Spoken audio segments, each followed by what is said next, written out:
یہ کان کھول کے سن لیں، بد مذہب کا کلپ غیر عالم کو سننا حرام حرام حرام، اور اگر دوسرے کو بھیجا اس نے اور وہ بھی غیر عالم ہے سامنے والا تو اس کو بھیجنا بھی حرام حرام حرام۔ میرا کام کیا ہے کہ میں اگر اس کا سڑا ہوا چہرہ دیکھوں تو اس کو وہیں دفع کر دوں کہ بھاگ ادھر سے، تو کہاں فون میں گھس گیا، یوں کرے نہ کہ اس کو سنے کہ یار کیا کہتا ہے، یہ کیا کہتا ہے، وہ کیا کہتا ہے۔ اس میں تو مطلب گمراہ ہوتے دیر نہیں لگے گی، اور گمراہ نہیں بھی میں تب بھی سننا حرام ہے۔ کہ کیوں سنا؟ کان بیرے ہونے چاہیے۔ یہ جہاں جہاں سن رہے ہیں اب تک اگر ایسا دھندا کیا نا، آپ نے کسی بد مذہب کا کلپ سنا ہے اور فارورڈ کیا ہے، اس سے توبہ کریں، جن جن کو بھیجا ان کو اپنی توبہ پر مطلع کرنا ہوگا اور ان سے بھی توبہ کا مطالبہ کریں۔ توبہ واجب ہوگی ان پر؟ بالکل واجب ہے توبہ۔ آج کل علم حاصل کرنے کا سب سے پاورفل ذریعہ ہے سوشل میڈیا، اور وہاں پہ ہر طرح کا جاہل ترین آدمی بیٹھا ہوا ہے، اس کو استنجا کرنا آتا نہیں ہے اور وہ وہاں بیٹھا ہوا قرآن حدیث کے دلائل دے رہا ہے، اور پھر وہ الٹے سیدھے دلائل پڑھنے کے بعد تو اور انسان کا ذہن گڑبڑ ہو جاتا ہے۔ سب سے بڑا اللہ کا فضل، سب سے بڑی اللہ کی رحمت کہ ہمارے سرکار کے قدموں سے ہمیں قرآن ملا ہے، کہ ہمارے سرکار کے قدموں سے ہمیں قرآن ملا ہے، کہ ہمارے سرکار کے قدموں سے ہمیں قرآن ملا ہے۔ پیراں سار نکلو باہر، اسی پھر بھی نوکری ادا کر دے پے، اسی پھر بھی نوکری ادا کر دے پے۔ مرزے دیکھ رہا تو پیو نے کرنی جانے، نکلو باہر۔ سٹیج پر بیٹھنے والے ہاتھ کھڑا کر کے بتائیں، مجھے بتائیں یہ کام ٹھیک ہے کہ نہیں؟ تماشا کرتے ہو، پھر کہتے ہیں مسلک کا کام نہیں ہوتا، مسلک والوں کو تم خود رگڑتے ہو، اور جرا تو آگے بھی امانوں پہ گیا ہوں تسی چوپ بیٹھے ہو، اور نکلو باہر۔ السلام علیکم ورحمۃ اللہ۔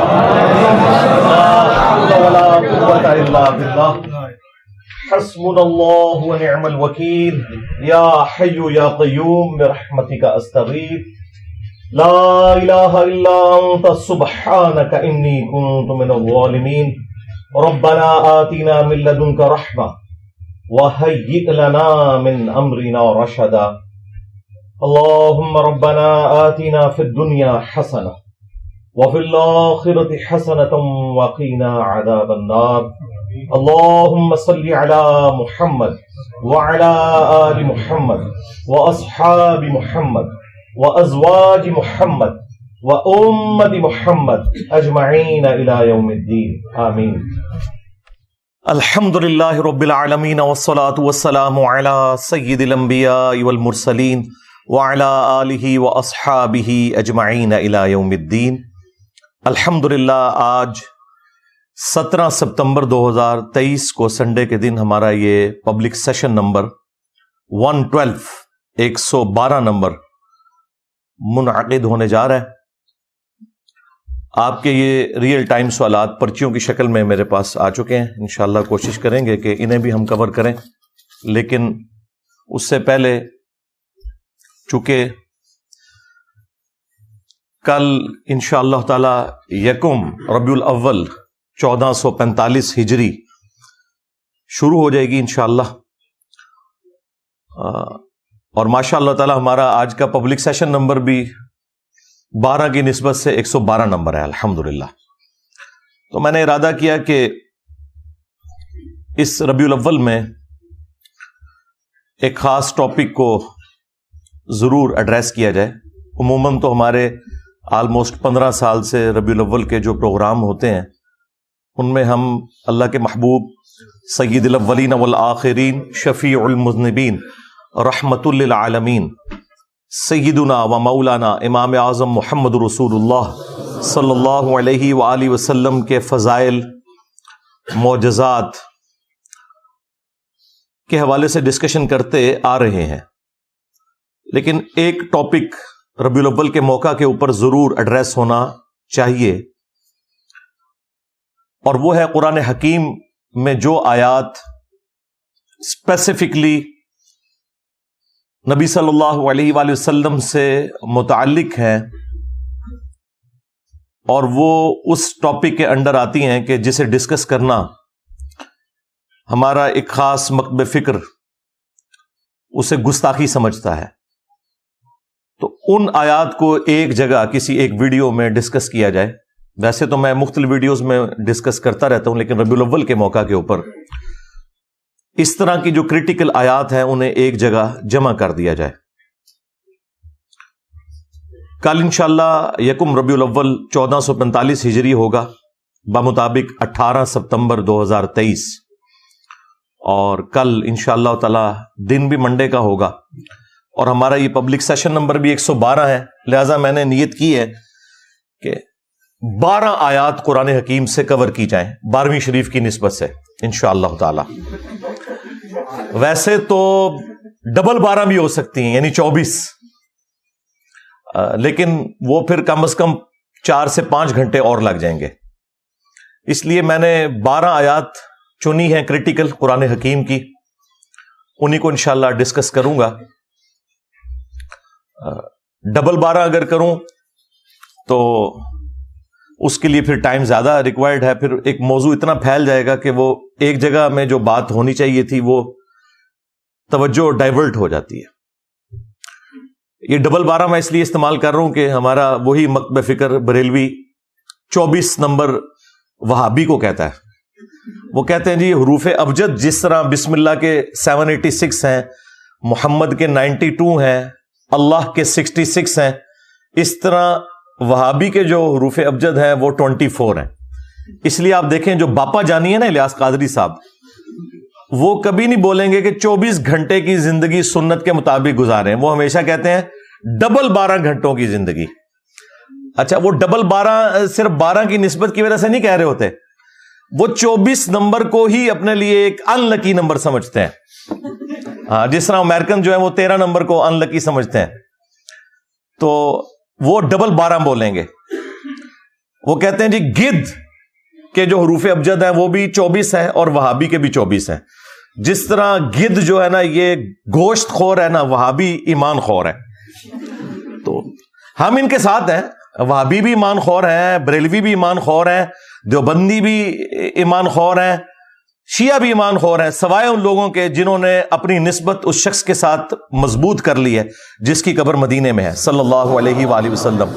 جو بھی بابوں کے ساتھ لگ گیا ہوا ہے نا اور نبی علیہ السلام کی بات کو اس نے پس پش ڈال دی ہے، وہ سب کے سب گدھے ہی ہیں، ایمان خور ہی ہیں۔ تو ہمارا سٹیٹس تو آپ کو کلیئر ہے کہ نہ میں وہابی نہ میں بابی، میں ہوں مسلم علمی کتابی۔ ہاں، نہ ہم سو کالڈ وہابی ہیں اور نہ ہم بابوں کا دفاع کرنے والے بابی ہیں۔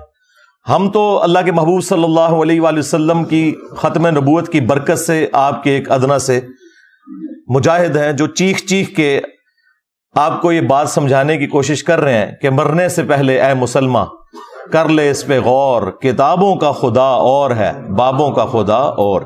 اگرچہ بابے بھی اسی خدا کو مانتے ہیں لیکن ان کوالٹیز کے ساتھ نہیں جو قرآن و سنت میں آئی ہیں۔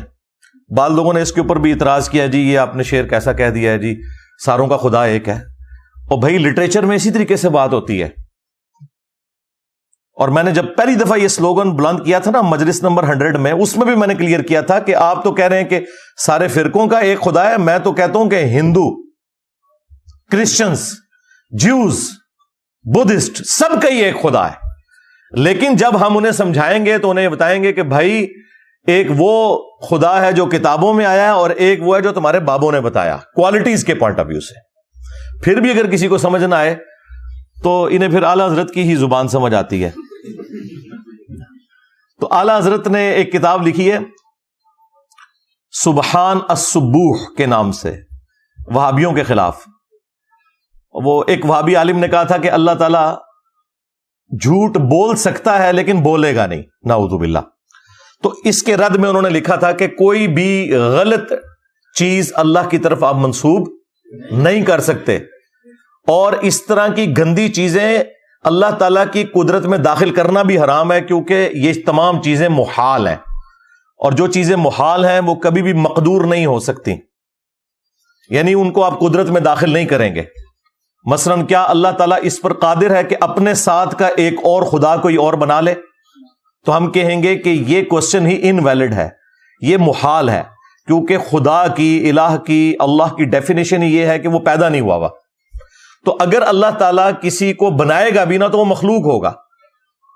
اگر اب آپ اس کے جواب میں یہ کہیں کہ نہیں بنا سکتا، وہ کہیں گے دیکھیں جی قدرت کی نفی کر دی، اور اگر کہیں کہ بنا سکتا ہے تو کہتے ہیں پھر توحید سٹیک پہ لگ جائے گی۔ تو اس کا جواب دونوں طرف نہیں جاتا، اس کا جواب یہ ہے کہ یہ محال ہے، بائی ڈیفینیشن خدا ایک ہی ہے، اللہ تعالیٰ کوئی اور خدا بنانے پر قادر ہے یا نہیں ہے، یہ بحث نہیں ہے. بحث یہ ہے کہ یہ چیز خود محال ہے، لہذا اسے اللہ تعالیٰ کی قدرت میں آپ نے داخل نہیں کرنا.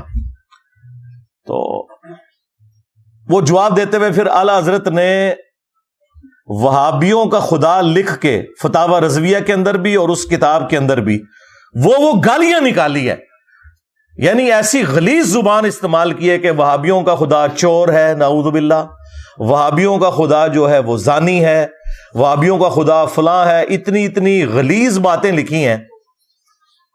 اب ان سے پوچھو کہ مجھے تو تم کہتے ہو کہ بابوں کا خدا اور کتابوں کا خدا، اور میں تو ایکسپلینیشن بھی دے رہا ہوں، تمہارا اعلی حضرت تو گالیاں نکال کے گیا ہے اور اس نے لفظ استعمال کیا وہابیوں کا خدا، اور وہ گالیاں دی. ہم نے تو کبھی گالی نہیں دی، اور ہم لٹریچر کی زبان میں اسے ایکسپلین بھی کر رہے ہیں. تو اب کس کس چیز کا رونا روئیں ہم. یہ 2-4 دن پہلے وہ باپا جانی کا ایک کلپ وہ دوبارہ سے میری نظروں سے گزرا، کسی نے اپلوڈ کیا ہوا تھا، تو اس سے مجھے کلک ہوا. میں نے کہا چلیں اس اتوار کو میں اس ٹاپک کو بھی ایڈریس کرتا ہوں. اس میں وہ یہ کہہ رہے تھے کہ بد مذہب جو ہے نا، بد مذہب یعنی بد مذہب سے مراد ہے ادر دین بریلوی، اس کا کلپ سننا حرام اور سخت حرام ہے. یہ کان کھول کے سن لیں، بد مذہب کا کلپ غیر عالم کو سننا حرام حرام حرام، اور اگر دوسرے کو بھیجا اس نے اور وہ بھی غیر عالم ہے سامنے والا، تو اس کو بھیجنا بھی حرام حرام حرام. میرا کام کیا ہے کہ میں اگر اس کا سڑا ہوا چہرہ دیکھوں تو اس کو وہیں دفع کر دوں کہ بھاگ ادھر سے، تو کہاں فون میں گھس گیا. یوں کرے نہ کہ اس کو سنے کہ یار کیا کہتا ہے، یہ کیا کہتا ہے، وہ کیا کہتا ہے. اس میں تو مطلب گمراہ ہوتے دیر نہیں لگے گی، اور گمراہ نہیں بھی ہوئے تب بھی سننا حرام ہے. یہ کیوں سنا؟ کان بیرے ہونے چاہیے. یہ جہاں جہاں سن رہے ہیں اب تک اگر ایسا دھندا کیا نا، آپ نے کسی بد مذہب کا کلپ سنا ہے اور فارورڈ کیا ہے، اس سے توبہ کریں. جن کو بھیجا ان کو اپنی توبہ پر مطلع کرنا ہوگا اور ان سے بھی توبہ کا مطالبہ کریں. توبہ واجب ہوگی ان پر، بالکل واجب ہے توبہ. اور پھر اس پہ انہوں نے اکتفا نہیں کیا، وہ کہتے ہیں کہ اگر میرے موبائل میں اس قسم کا کوئی کلپ آ جائے تو یہ میرا کام ہے کہ میں اگر اس کا سڑا ہوا چہرہ دیکھوں. کس کا سڑا ہوا چہرہ؟ یعنی اپنے سوا تمام مولویوں کو وہ سڑا ہوا چہرہ. ٹھیک ہے، یہ میٹھے میٹھے اسلامی بھائی ہیں جو اتنے کڑوے کڑوے ہیں، تو میں فوراً اسے وہیں پہ ڈیلیٹ کر دوں. اور انہوں نے کہا آج تک جنہوں نے آگے یہ کلپ فارورڈ کیے نا دوسرے فرقوں کے علماء کے، تو وہ توبہ کریں گے اس کے اوپر. اب یہ ہے معیار ان لوگوں کا. تو بھائی یہ آپ کی گمراہی کے لیے، آپ کی علمی کمزوری کے لیے کافی ہے کہ آپ کسی دوسرے کی بات سننے کے لیے تیار نہیں ہے. ہم نے تو کبھی نہیں کہا کہ آپ نے دوسرے کی بات نہیں سننی، بلکہ ہم تو خوش ہوتے ہیں جب دوسرا کوئی مصباحی صاحب جیسا کوئی کلپ بنا دیتا ہے تو ہم پبلک کو بتاتے ہیں کہ بھائی یہ ان لوگوں کا علمی لیول ہے. تو جو باپا جانی ہیں، ہمارے ایکس مرشد بھی ہیں، مولانا الیاس قادری صاحب حفظہ اللہ تعالی، وہ ان کا وہ کلپ مجھے کلک کر گیا، ان کا کلپ مجھے کلک کر گیا کہ میں اس کو ٹاپک بنا کے آپ کے سامنے رکھوں کہ انہوں نے جو معیار سیٹ کیا ہے گستاخی کا، ان کے روح سے تو قرآن حکیم میں پھر سینکڑوں آیات گستاخی کے اوپر ہی مبنی ہے، نعوذ باللہ من ذالک. حالانکہ وہ آیات اس لیے نازل نہیں ہوئی ہیں کہ ان کو بنیاد بنا کر کوئی شخص گستاخی کرے. بیسیکلی یہ تمام آیات جن میں اللہ تعالیٰ نے اپنے پیغمبر کے ساتھ صلی اللہ علیہ وآلہ وسلم سخت انداز میں گفتگو کی ہے، یہ آیات یہ جسٹیفائی کرتی ہیں کہ یہ کتاب نبی صلی اللہ علیہ وآلہ وسلم نے خود نہیں لکھی، ورنہ جس لہجے میں وہ گفتگو ہے، کوئی شخص اگر اس کتاب کا رائٹر خود ہے تو وہ اپنے بارے میں اس طرح کی بات نہیں لکھ سکتا. یہ سب سے بڑا جو ثبوت ہے چند ثبوتوں میں سے کہ یہ قرآن محمد صلی اللہ علیہ وآلہ وسلم نے نہیں لکھا بلکہ اللہ نے ان کے اوپر نازل کیا. اس ثبوت میں یہ آیات بہت امپورٹنٹ ہے جو ہم کافروں کو بھی پیش کرتے ہیں کہ دیکھو کوئی شخص عام بندہ بھی کتاب لکھے تو وہ اس طرح کی لینگویج اپنے بارے میں استعمال نہیں کرتا. یہ اس بات کا ثبوت ہے کہ یہ پیغمبر صلی اللہ علیہ وآلہ وسلم نے کتاب خود نہیں لکھی اور نہ ان کا اس کتاب کے حوالے سے کوئی اختیار تھا. یہ اللہ تعالیٰ نے جو کچھ انہیں وہی فرمایا وہ انہوں نے من و عن اسی طریقے سے آگے پہنچا دیا. یہ آیات اس حوالے سے ہمیں گائیڈ کرتی ہیں. انشاءاللہ تعالی کوشش کریں گے کہ ربیع الاول شریف کا گفٹ انہیں شروع میں یہ مل جائے ان آیات کی شکل میں، کیونکہ انہوں نے بہت کچھ مشہور کیا ہے جی. وہ ایک حضرت عمر کے زمانے میں کوئی امام مسجد تھا تو وہ روزانہ فجر کی نماز میں پڑھتا تھا عبس و تولی، تو حضرت عمر نے اس کو قتل کروا دیا. ڈاکٹر طاہر القادری صاحب جیسا ڈیسنٹ آدمی اس قسم کی جھوٹی روایتیں پیش کرتا ہے. یعنی وہ یہ بتانا چاہ رہے ہیں کہ آپ نے قرآن نہیں پڑھنا. بہار شریعت کے اندر سٹارٹ ہی میں انہوں نے لکھا ہے کہ قرآن حکیم میں جن آیات کے اندر اللہ تعالیٰ نے انبیاء کرام علیہ السلام کے اوپر گرفت کی ہے نا، ایسی آیات کی صرف آپ عربی پڑھیں گے ان کا درس دینا بھی حرام ہے. یعنی وہ بتانا چاہ رہے ہیں قرآن پڑھنا ہی حرام ہے. جبکہ قصہ آدم اور ابلیس جو 7 دفعہ قرآن میں آیا اس میں سب سے زیادہ ڈیٹیل میں آیا سورۃ الاعراف کے اندر. اس میں اللہ تعالیٰ نے فرمایا کہ ہم نے قصہ آدم اور ابلیس اے اولاد آدم تم سے اس لیے بیان کیا کہ جس طرح تمہارے ماں باپ کو شیطان نے ورگلا دیا تھا کہیں تمہیں نہ بہکا دے. اللہ تعالیٰ تو کہہ رہا ہے یہ واقعات میں اس لیے بیان کر رہا ہوں کہ ان سے عبرت حاصل کرنی ہے، اور یہ کہتے ہیں ان کا درس دینا ہی حرام ہے. تو آگے انہوں نے قرآن کہاں سے پڑھنا ہے؟ اور پھر کہانیاں بنائی ہوئی ہیں. وہ جی ایک دفعہ ایک وہابی کا اور ایک بریلوی کا مناظرہ ہو گیا. اچھا جی کیا ہوا پھر؟ وہ کہتے ہیں جی وہابی پوری رات جو ہے نا وہ نبی اسلام کی تنقیس والی آیات تلاش کرتا رہا، اور لعنت ہے تیرے عقیدے کے اوپر اگر تیرا یہ عقیدہ ہے کہ قرآن میں کوئی آیت ایسی ہے جس میں نبی کی تنقیس ہوئی ہے. ڈوب مر کہ تجھے یہ پتہ ہی نہیں ہے کہ قرآن جو ہے وہ اللہ کا فرمان ہے اپنی مخلوق کی طرف، نہ کہ پیرلل میں کوئی پیغمبر منی گاڈ ہے کہ جس کی طرف یہ پیغام آیا ہے. وہ اسے تنقید سمجھتے ہیں. یعنی اللہ ان سے پوچھ کے بات کرے گا، اپنے پیغمبر سے کرے گا. تو اور جو بریلوی تھا وہ پوری رات جو ہے وہ نبی اسلام کی شان تلاش کرتا رہا. بھئی نبی اسلام کی شان سے کسے انکار ہے؟ کوئی مسلمان جان بوجھ کے گستاخ رسول ہو سکتا ہے؟ چشتی رسول اللہ پارٹی ہاں بولا گا تینوں سمجھ آئے گا. کہنا نہیں ساڑھے بابے کس طرح گستاخ ہو سکتے ہیں. ہاں تھانوی رسول اللہ کل تک غلط سی، چشتی رسول اللہ کل تک ٹھیک سی، آج غلط ہو گیا میری وجہ نال. اوے پی گیا جی تھوڑے بابے نو، اوے پی گیا جی وہ تک ہے کلپ، اوے پی گیا جی تھوڑے پیواں پیراں نو سر نکلو باہر. اسی پھر بھی نوکری ادا کرتے پے، اسی پھر بھی نوکری ادا کرتے پے.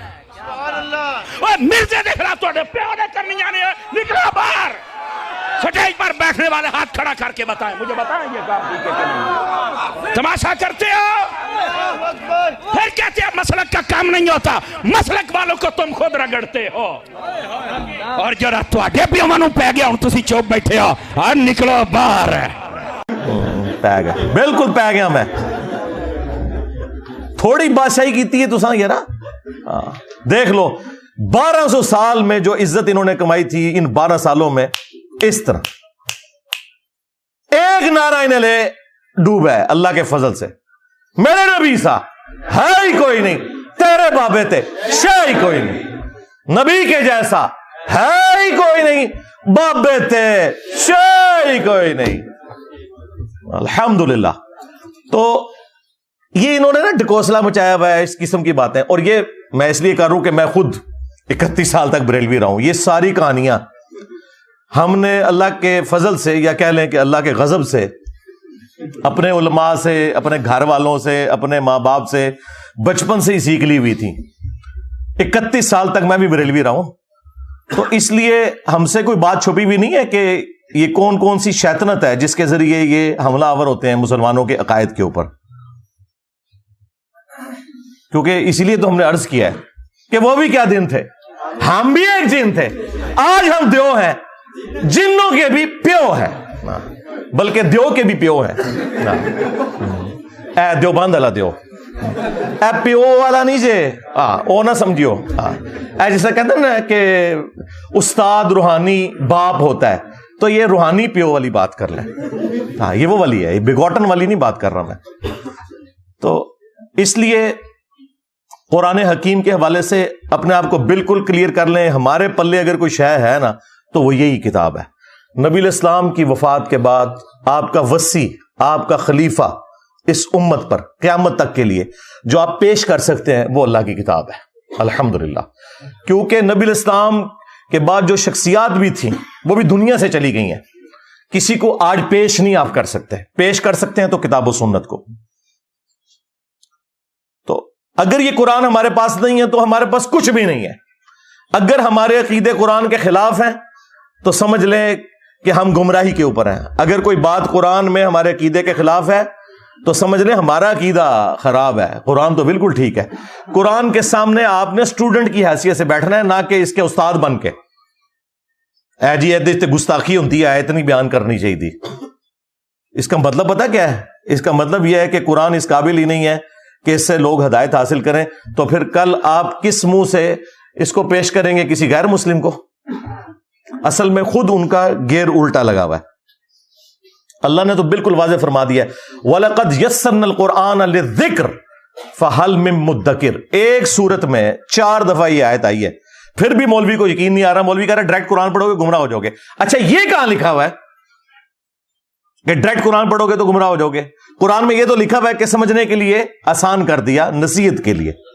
باقی یہ ٹھیک ہے کہ جو 1000 سے زیادہ آیات ہیں وہ علماء کو، مفتی اعظم کو بھی نہیں آتی ہیں، جو سائنٹیفک فیکٹس کے ریلیٹڈ ہیں. وہ آپ کو کوئی سائنٹسٹ ہی بتائے گا، کوئی گورا ہی بتائے گا. یہ بالکل ٹھیک ہے. ٹھیک ہے کہ نہیں آندی. ہاں آپ نے نکاح طلاق کے مسئلے پوچھنے ہیں مولویوں سے پوچھیں، لیکن جو نصیحت ہے نا وہ ایک ان پڑھ کو بھی سمجھ آئے گی، ایک پڑھے لکھے کو بھی سمجھ آئے گی، ایک ڈاکٹر کو بھی سمجھ آئے گی، ایک انجینئر کو بھی، ایک ریڑھی بان کو بھی. اور وہی قرآن کا بنیادی مقصد ہے، نصیحت حاصل کرنا. انا نحن نزلنا الذکر وانا له لحافظون. بے شک اس نصیحت الذکر قرآن کو ہم نے نازل کیا، ہم ہی اس کی حفاظت کرنے والے ہیں. تو قرآن نصیحت کے لیے آسان کر دیا گیا ہے. باقی یہ ٹھیک ہے کہ سائنٹیفک فیکٹس تو علماء کو بھی نہیں پتا، تو کیا ہم علماء کو جاہل کہیں گے؟ نہیں.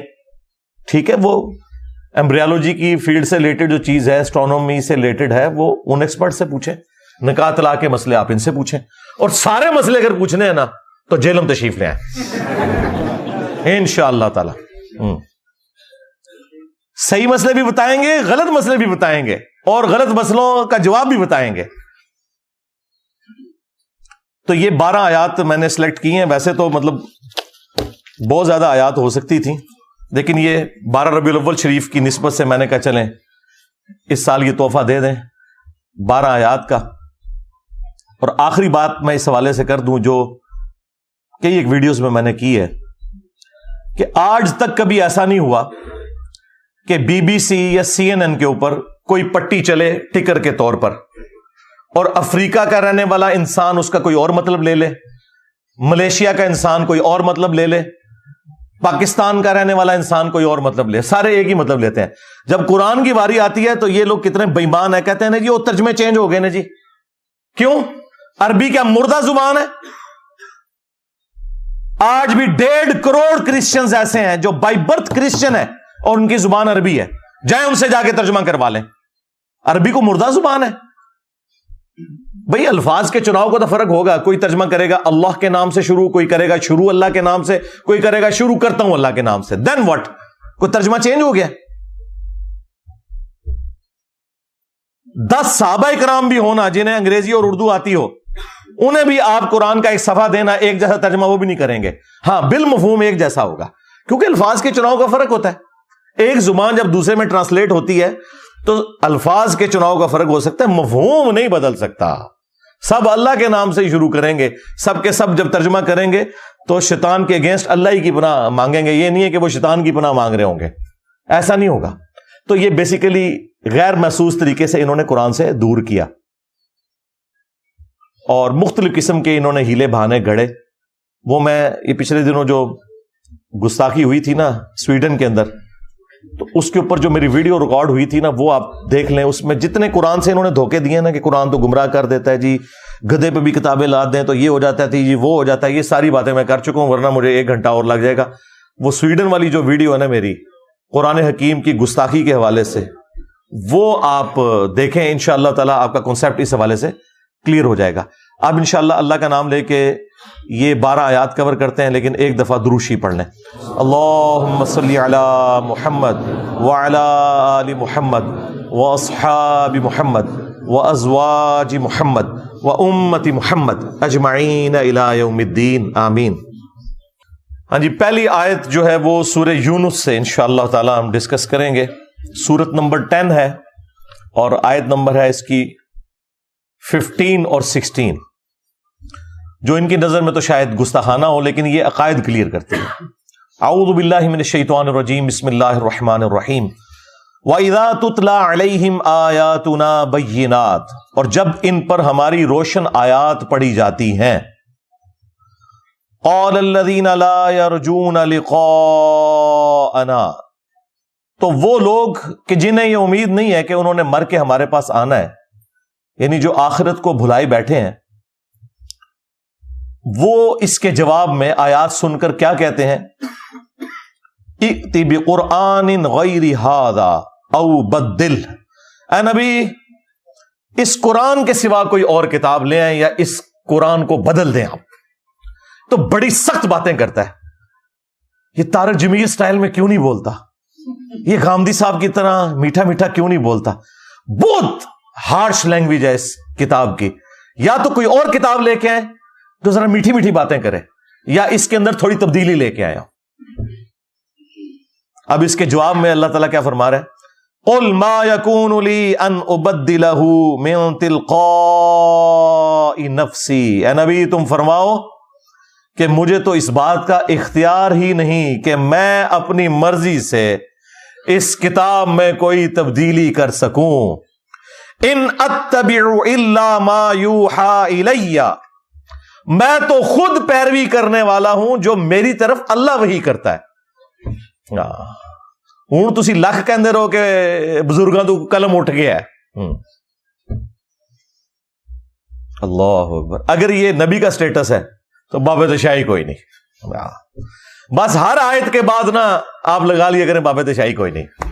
جب نبی علیہ السلام کا سٹیٹس یہ ہے سرکار، تو باقی لوگ کس تکبر کے اندر مبتلا ہے کہ وہ کہتے ہیں جی شیخ عبد القادر جیلانی نے جناب روح کھو لی. ہاں اندازہ کرو. انی اخاف ان عصیت ربی عذاب یوم عظیم، میں تو خود ڈرتا ہوں اس بات سے کہ اگر میں نے بھی اپنے رب کی نافرمانی کی تو بڑے دن کا عذاب مجھے بھی آ پکڑے گا. ہاں جی. اور یہ آیت قرآن میں 3 دفعہ آئی ہے. یہ سورہ یونس میں آئی ہے، اس کے بعد سورہ الزمر میں بھی ہے اور سورہ الانعام کے اندر بھی ہے. میرے خیال ہے نبی علیہ السلام کو اگر آپ سینٹرڈ کرتے ہوئے قرآن پڑھ لینا، جو ڈائریکٹلی اللہ تعالیٰ نے نبی علیہ السلام کو خطاب کیا ہے، تو آپ کے عقائد بالکل کلیئر ہو جائیں گے. وہ جی اللہ اپنے نبی نو کہہ سکتا ہے، تسی نہیں کہہ سکتے. بھائی ہم کب نبی کو کہہ رہے ہیں؟ ہم یہ کہہ رہے ہیں کہ اللہ جب اپنے نبی کو یہ بات کر رہا ہے تو تیرے بابے تے شاہی کوئی نہیں، میرا نبی تھا ہے ہی کوئی نہیں، تیرے بابے تے شاہی کوئی نہیں. ہم بھی تو یہی نکال رہے ہیں اس میں سے.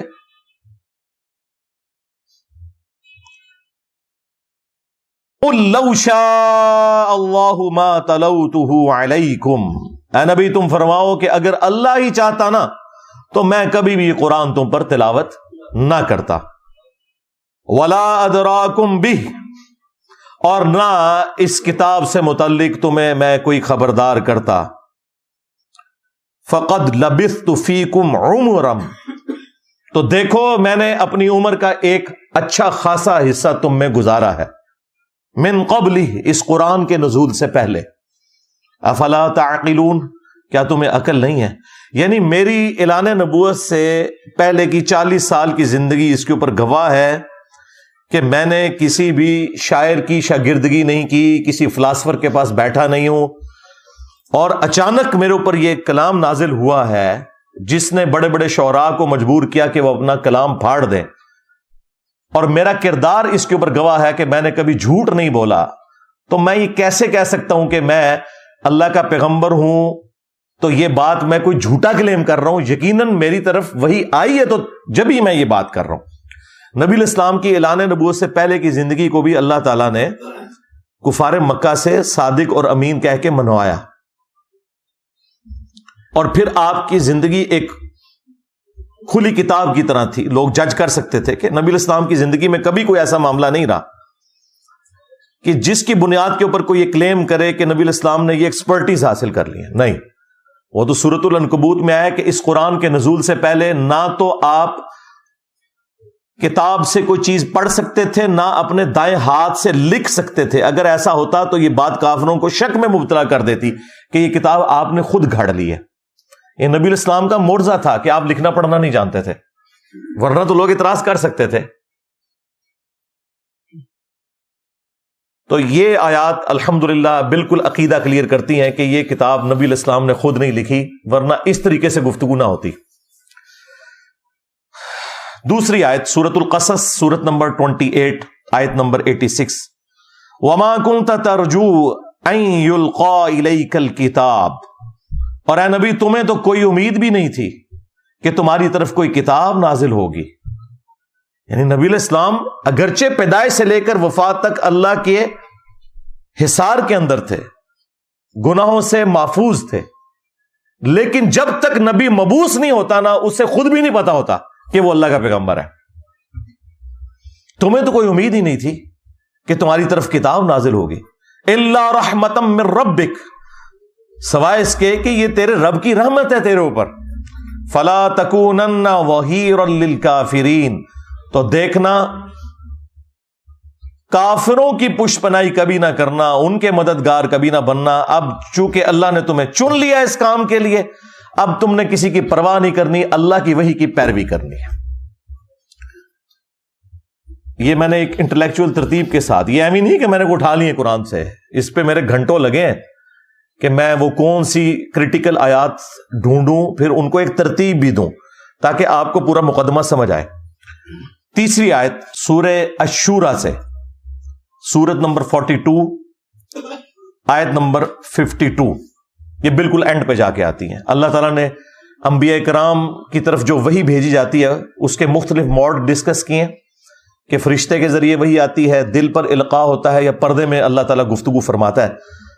اس کانٹیکسٹ میں پھر بات ہوئی ہے وَكَذَلِكَ أَوْحَيْنَا إِلَيْكَ رُوحًا مِّنْ أَمْرِنَا، اور بالکل اسی طریقے سے ہم نے اے محبوب صلی اللہ علیہ وآلہ وسلم تمہاری طرف اپنی طرف سے ایک جاں فضا امر بھیجا، یعنی قرآن. ما كنت تدری ما الکتاب ولا الایمان، اس قرآن کے نزول سے پہلے نہ تو آپ کتاب سے متعلق کوئی بات جانتے تھے، نہ ایمان کی تفصیلات کو آپ جانتے تھے. یعنی قرآن کے نزول سے پہلے آپ کو نہیں پتا تھا کتاب کے بارے میں بھی اور ایمان کی تفصیلات کے بارے میں. ایک تو ڈیٹم لیول کا ایمان ہے، وہ تو ہر پیغمبر پیدائش سے لے کر وفات تک اللہ تعالیٰ کے حفاظت کے اندر ہوتا ہے. وَلَٰكِن جَعَلْنَاهُ نُورًا نَهْدِي بِهِ مَن نَّشَاءُ مِنْ عِبَادِنَا، لیکن اللہ تعالیٰ اپنے بندوں میں سے جس کے لیے چاہتا ہے اس کے لیے یہ وحی کا نور جو ہدایت کا ذریعہ ہے وہ اللہ تعالیٰ اسے دکھا دیتا ہے اپنے پیغمبروں میں سے بھی، اور پیغمبروں کے ذریعے اللہ تبارک و تعالیٰ ہدایت کی بات ان کی امتوں تک پہنچا دیتا ہے. وَإِنَّكَ لَتَهْدِي إِلَىٰ صِرَاطٍ مُسْتَقِيمٍ، اور بے شک اے نبی تم سیدھے راستے کی طرف، ہدایت کے راستے کی طرف رہنمائی کرتے ہو. یعنی اللہ تعالیٰ نے قرآن کو ذریعہ بنایا نبی علیہ السلام کو اعلیٰ درجے تک پہنچانے کا، جو قرآن میں ہے وَوَجَدَكَ ضَالًّا فَهَدَىٰ، اے نبی ہم نے آپ کو اپنی محبت میں خود رفتہ پایا تو آپ کو ہدایت کے اعلیٰ ترین درجے پر پہنچا دیا. یہ اعلیٰ حضرت نے ترجمہ بالکل ٹھیک کیا ہے. یہ جو باقی وہابی لوگوں نے ترجمہ کیا ہے وہ بالکل غلط ہے، ان سے اوور لک ہوا ہے کہ نبی تمہیں گمراہ پایا، نعوذ باللہ. یہ الفاظ غلط ہیں. یہاں ضال کا مطلب گمراہی نہیں ہے. جب قرآن میں واضح آ گیا ما ضل صاحبکم وما غوا، تمہارے نبی نہ کبھی بہکے ہیں نہ کبھی بہرا چلے ہیں، تو پھر یہ ضال کا ترجمہ نبی علیہ السلام کے کیس میں کیسے یہ ہو سکتا تھا؟ اس کا اسلوب قرآن میں موجود تھا سورہ یوسف کے اندر، ان ابانا لفی ضلال مبین. ہاں بے شک ہمارے ابا جان یوسف کی محبت میں ڈوب چکے ہیں. ظاہر ہے وہ یعقوب علیہ السلام کے بیٹوں نے یہ تو نہیں کہنا تھا ہمارا ابا گمراہ ہو گیا، کافر ہو جاتے. ابا پیغمبر بھی تھا، اس کے صحابی بھی تھے، پیغمبر کی اولاد تھے. انہوں نے کہا یوسف کی محبت میں ڈوب چکے، تو وہاں پر ضلال مبین، محبت میں ڈوب چکے ہیں. تو یہاں پہ بھی یہی ترجمہ ہوگا ووجدک ضالا فہدی. اے نبی آپ کو ہم نے اپنی محبت میں خود رفتہ پایا تو ہدایت کے اعلیٰ ترین مقام کے اوپر پہنچا دیا. اسی کو سپورٹو وہ بخاری کی حدیث ہے جو حضرت عمر نے سیدنا ابوبکر کی خلافت کے دوسرے دن خطبہ دیا تھا. صحیح بخاری میں یہ حدیث موجود ہے. پہلے حضرت عمر ممبر پہ آئے، انہوں نے خطبہ دیا، پھر حضرت ابوبکر نے خطاب کیا. تو حضرت عمر نے اپنے خطبے میں کہا کہ چونکہ صحابہ کرام کے دل دکھی تھے آپ کی وفات کی وجہ سے، تو انہوں نے کہا کہ دیکھو اللہ تعالیٰ نے اپنے نبی کے لیے وہ پسند کیا جو ان کے لیے بہتر تھا، یعنی اپنے پاس بلا لیا. اور تمہارے لیے تمہارے پیغمبر نے کتاب چھوڑی ہے، اللہ کی کتاب. یہ وہ کتاب ہے جس کے ذریعے اللہ نے اپنے پیغمبر کو ہدایت دی، اور اب اس کتاب کے ذریعے تم بھی ہدایت حاصل کرو اور آگے اس کتاب کے ذریعے ہدایت والا معاملہ کرو. وہی جو قرآن میں آیا ہوا اوحی الی ھذا القرآن لانذرکم بہ ومن بلغ. اے نبی تم فرماؤ قرآن مجھے اس لیے وحی کیا گیا تاکہ اس قرآن کے ذریعے میں تمہیں بھی تبلیغ کر دوں اور جس تک یہ کتاب پہنچ جائے وہ بھی اسی کتاب کے ذریعے تبلیغ کرے. تو یہاں آپ اگر کسی کو کہیں نا کہ نبی علیہ السلام کو ہدایت کا اعلیٰ ترین درجہ قرآن کی وجہ سے ملا، وہ کہتے ہیں آپ نے گستاخی کر دی ہے. وہ تو مفتی اکمل نے نہیں کہا تھا کہ نبی کے قدموں سے ہمیں قرآن ملا؟ نعوذ باللہ. اندازہ کریں آج کل علم حاصل کرنے کا سب سے پاورفل ذریعہ ہے سوشل میڈیا، اور وہاں پہ ہر طرح کا جاہل ترین آدمی بیٹھا ہوا ہے، اس کو استنجا کرنا آتا نہیں ہے اور وہ وہاں بیٹھا ہوا قرآن حدیث کے دلائل دے رہا ہے، اور پھر وہ الٹے سیدھے دلائل پڑھنے کے بعد تو اور انسان کا ذہن گڑبڑ ہو جاتا ہے. سب سے بڑا اللہ کا فضل، سب سے بڑی اللہ کی رحمت کہ ہمارے سرکار کے قدموں سے ہمیں قرآن ملا ہے، کہ ہمارے سرکار کے قدموں سے ہمیں قرآن ملا ہے، کہ ہمارے سرکار کے قدموں سے ہمیں قرآن ملا ہے. یعنی یہ قرآن کو نبی کے انڈر کر دیتے ہیں. بھائی نبی مخلوق ہے، قرآن مخلوق نہیں ہے، اللہ کی صفت ہے. نبی کے قدموں سے قرآن ملا، اندازہ کریں. یعنی الفاظ کا چناؤ ان لوگوں کا دیکھیں. تو میں نے اس کے اوپر پوری گرفت کی تھی کہ یار نبی علیہ السلام کی شان بیان کرتے ہوئے جو کتاب نبی کی اعلیٰ ترین ہدایت کا ذریعہ ہے اس کو آپ نبی کے قدموں کے اندر کیوں ڈال رہے ہو؟ یار اللہ سے ڈر جاؤ. اچھا یہ مولوی آپ کو یہ تو کہتے ہوئے نظر آئیں گے کہ جی قرآن ڈائریکٹ پڑھنے سے بندہ گمراہ ہو جاتا ہے، قرآن و حدیث ڈائریکٹ نہ پڑھو. ان سے یہ پوچھو کہ یہی بات پھر ہم یہ کریں نعوذ باللہ من ذالک کہ نبی کے پاس بیٹھنے سے انسان گمراہ ہو جاتا ہے، تو کہیں گے توبہ توبہ توبہ توبہ توبہ. ہم کہیں گے ابو جہل نہیں ہوا، کہیں گے وہ تو اس نے خود نہیں قبول کیا نا. تو تجھے بھی خود نہیں نہ قبول کیتا قرآن و حدیث، تو اس میں قرآن کا کیا قصور؟ جس طرح وہاں نبی کا قصور نہیں ہے نا کہ ابو جہل جو ہے وہ بے ایمانی کی موت مر گیا، تم لوگ جو ہے گمراہی کی موت مر رہے ہو، تو اس میں قرآن و حدیث کا قصور نہیں ہے. تم لوگ قرآن و حدیث کو اپنا امام ماننے کے لیے تیار ہی نہیں ہو.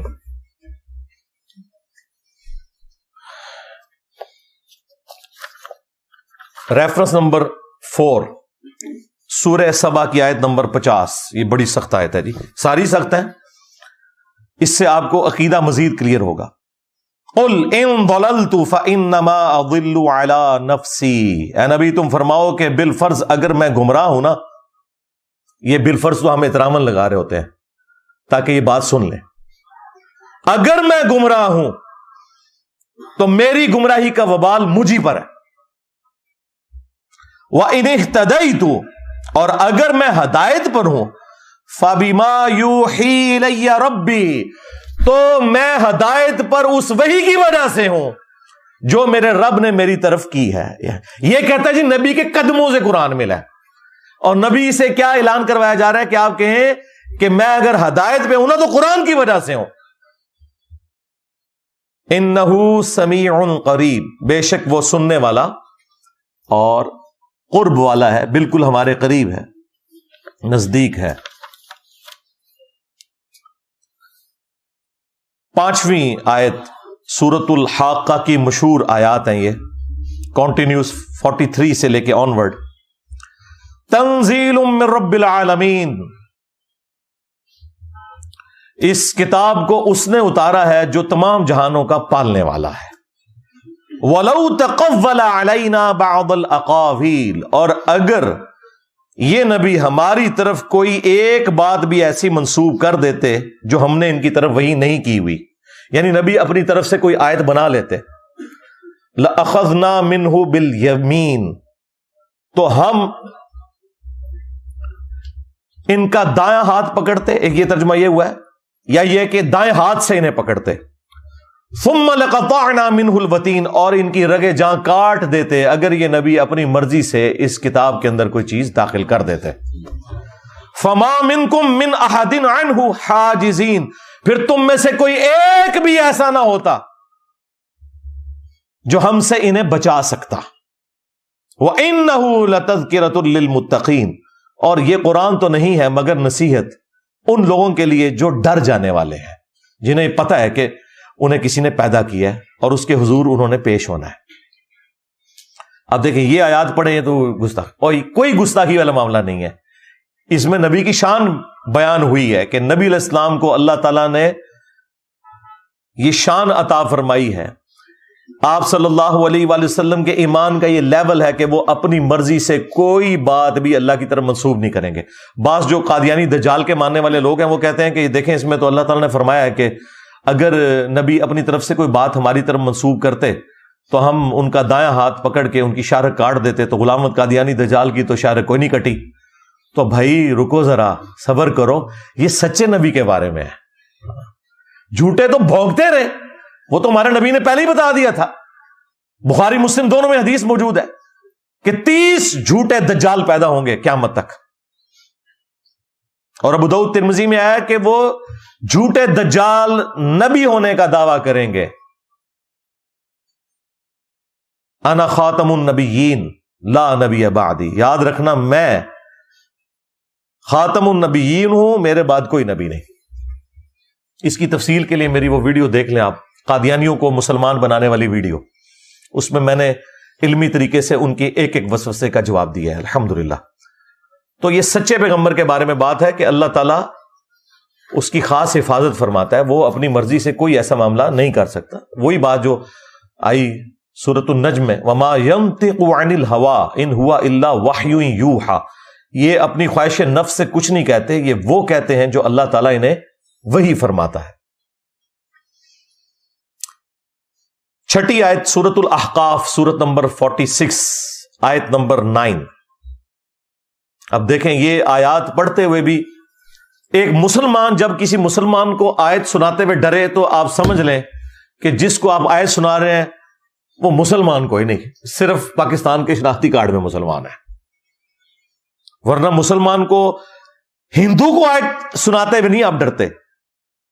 ایک سکھ کو آپ بخاری مسلم سے نماز کا طریقہ رفع الیدین والا رکوع میں جاتے وقت اور رکوع سے اٹھتے وقت بتاتے ہوئے نہیں ڈرتے، لیکن آپ ایک مسلمان کو پگڑی داڑھی والے کو بتاتے ہوئے ڈرتے ہیں، اگو پہ ہی نہ جائے منو۔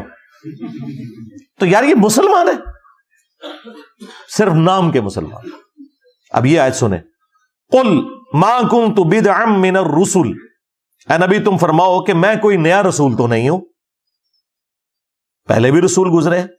وما ادری ما يفعل بی ولا بکم، مجھے تو خود نہیں پتا کہ میرے ساتھ کیا ہونے والا ہے اور تمہارے ساتھ کیا ہونے والا ہے۔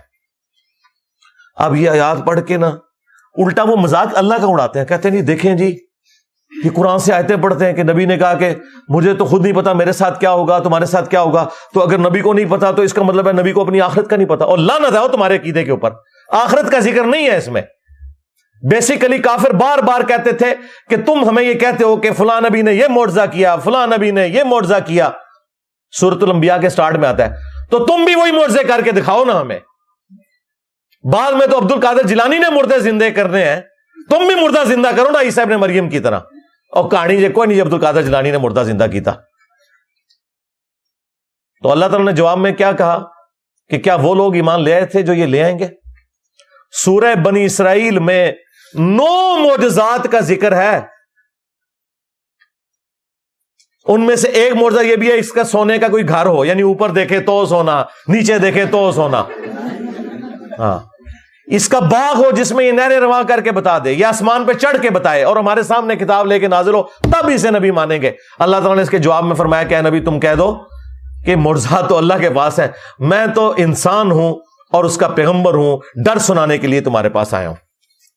اگر نبی کا یہ سٹیٹس ہے کہ وہ اپنی مرضی سے معجزہ نہیں دکھا سکتا، تو بابے یہ نگاہ مار کے مرید کیسے جلا کے راکھ کر سکتے ہیں؟ سب کہانیاں جھوٹ۔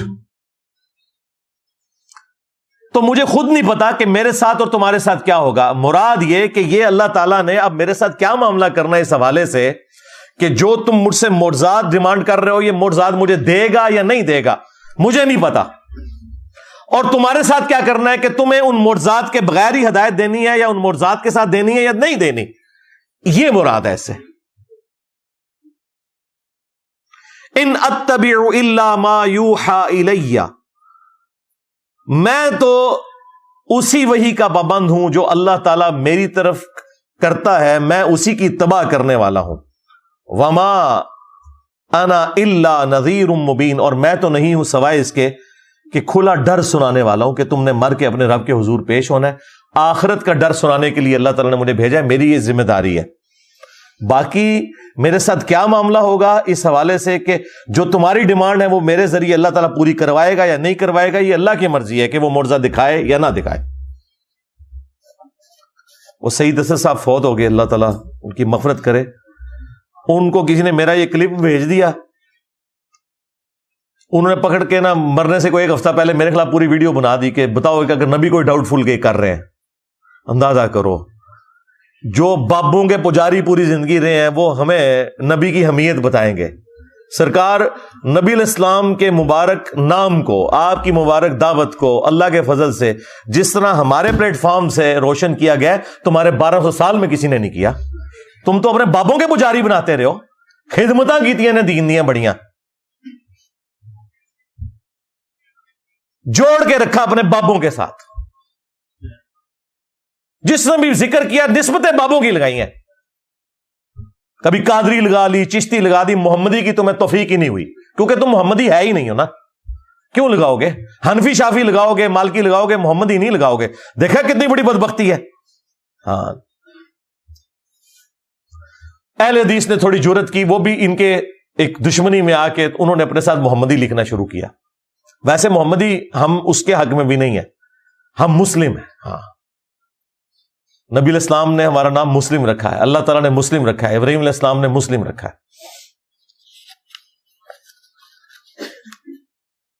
7 نمبر ریفرنس سورۃ الانعام کی آیت نمبر 35۔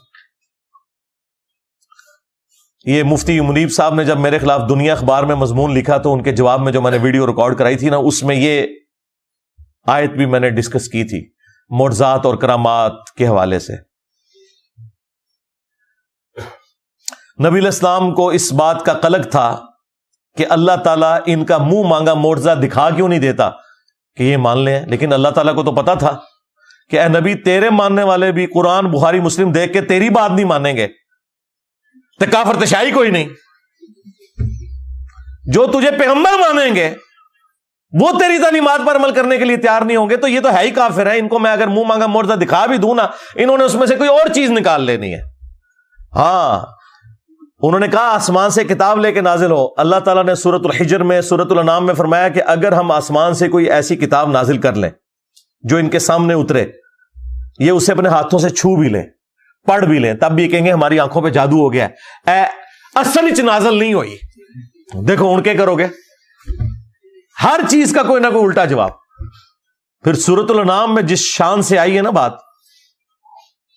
وَلَوْ أَنَّنَا نَزَّلْنَا عَلَيْهِمُ الْمَلَائِكَةَ، اگر ان پر فرشتے بھی نازل ہو جائیں، مردے بھی قبروں سے نکل کے ان سے باتیں کرنا شروع کر دیں، اور قیامت کے دن جو کچھ ہونا ہے دنیا میں انہیں دکھا دیا جائے، تب بھی ایمان نہیں لے کے آئیں گے۔ ہاں، کیونکہ گیر الٹا لگ گیا ہوا ان کا، انہوں نے بات ماننی نہیں ہے۔ تو یہ وہ آیت آ رہی ہے، نبی علیہ السلام کو تسلی دی جا رہی ہے کہ اے نبی ہمیں پتا ہے کہ آپ کا دل دکھتا ہے اس بات سے، اور آپ کو بھی کبھی خیال آتا ہے اس حوالے سے کہ اللہ تعالیٰ معجزات دکھا کیوں نہیں دیتا۔ اب اس کے جواب میں کتنا سخت انداز ہے، لیکن یہ سمجھانے کے لیے۔ وَإِن كَانَ كَبُرَ عَلَيْكَ إِعْرَاضُهُمْ، اے نبی اگر آپ کو ان کا حق سے روگردانی کرنا اتنا ہی برا لگتا ہے کہ یہ کافر ایمان کیوں نہیں لاتے؟ آپ کو اس چیز کی اتنی ٹینشن ہو گئی ہے. اس سے پہلے اللہ تعالیٰ نے پچھلی آیات میں یہ بھی فرمایا کہ یہ آپ کا انکار نہیں کر رہی، یہ تو اللہ کا انکار کر رہے ہیں.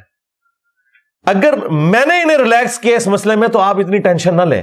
اگر آپ کو پھر بھی ان کا اعراض کرنا اتنا گراں گزرتا ہے، فَإِنِ اسْتَطَعْتَ أَن تَبْتَغِيَ نَفَقًا فِي الْأَرْضِ، تو اگر آپ سے ہو سکتا ہے تو زمین میں کوئی سرنگ بنا لیں، اَوْ سُلَّمًا فِي السَّمَاءِ، یا آسمان میں کوئی سیڑھی لگا لیں، فَتَأْتِيَهُمْ بِآيَةٍ، اور آپ کوئی اپنی طرف سے معجزہ لا کے دکھا سکتے ہیں تو دکھا دیں. زمین کی گہرائیوں سے کوئی معجزہ نکال کے بتا دیں، یا آسمان پہ چڑھ کے کوئی معجزہ دکھا سکتے ہیں تو آپ دکھا دیں. تو ظاہر نبی علیہ السلام نے کہاں سے دکھانا تھا؟ اللہ کی مرضی کے بغیر تو کچھ نہیں ہو سکتا. وَلَوْ شَاءَ اللَّهُ لَجَمَعَهُمْ عَلَى الْهُدَى، اگر اللہ تعالیٰ نے ہدایت ہی دینی ہوتی نا تو پوری انسانیت کو زبردستی ہدایت پہ جمع کر دیتا. لیکن اللہ تعالیٰ تو چاہتا ہے کہ لوگ اپنی مرضی سے مجھے چوز کریں، نہ کہ زبردستی کی ہدایت. وہ تو فرشتوں کو اللہ نے پہلے ہی دی ہوئی ہے. اسی لیے میں کہتا ہوں کہ یہ وہ دولت ہے جو حضرت جبرائیل علیہ السلام کے پاس بھی نہیں ہے. جبرائیل علیہ السلام نے اللہ کی مرضی سے اللہ کو مانا، اور آپ اور میں اپنی مرضی سے اللہ کو مانتے ہیں. توفیق اس کی ہے لیکن چوائس ہماری ہے. اللہ اگر زبردستی ہدایت دینا چاہتا تو سب کو ہدایت پہ جمع کر دیتا. فَلَا تَكُونَنَّ مِنَ الْجَاهِلِينَ، تو اے نبی دیکھو جاہلوں میں نہ ہو جاؤ. اب ڈاکٹر سراج صاحب ہمارے استاد یہاں پہ آ کے نہ کہتے ہیں میں ڈر گیا ہوں کہ میں کیا ترجمہ کروں، تو انہوں نے ترجمہ کیا اے نبی آپ جذباتی نہ ہو. اچھا، اعلیٰ حضرت نے پتا کیا ترجمہ کیا؟ تو اے سننے والے تو نادان نہ بن، تاکہ جو پڑھنے والا ہے اسے پتا چلے یہ نبی کو نہیں کہا کسی اور کو کہا. یعنی وہ ڈرتے ہیں نا کہ نبی کو اللہ کچھ بھی نہیں کہہ سکتا. لیکن اسی اعلیٰ حضرت سے بلنڈر ہو گیا. سورہ ہود میں جہاں پہ حضرت نوح علیہ السلام نے اپنے کافر بیٹے کے لیے دعا کر دی تھی نا، وہاں پہ بھی یہی الفاظ ہے، اے نوح جاہلوں میں سے نہ ہو. وہاں انہوں نے ترجمہ ٹھیک کر دیا، ڈنڈی پھڑی جاتی ہے.